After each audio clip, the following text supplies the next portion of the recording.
இல்லை அவங்க இவங்கள தெரியாது.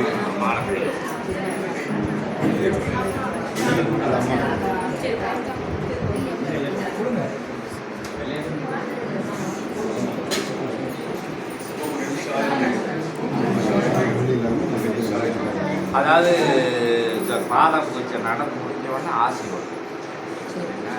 யாரும் செல்லெல்லாம் ஆஃப் பண்ணி வச்சுக்கோங்க. கொஞ்சம் வேலை இருக்கிறவங்க ரெடி போயிடுது. ஏன்னா ஆசி சொல்லிடலாம் சொல்லிங்க எல்லாத்தையும். ஏன்னா இறைவன் வந்து சொல்லக்கூடிய ஆசி வந்து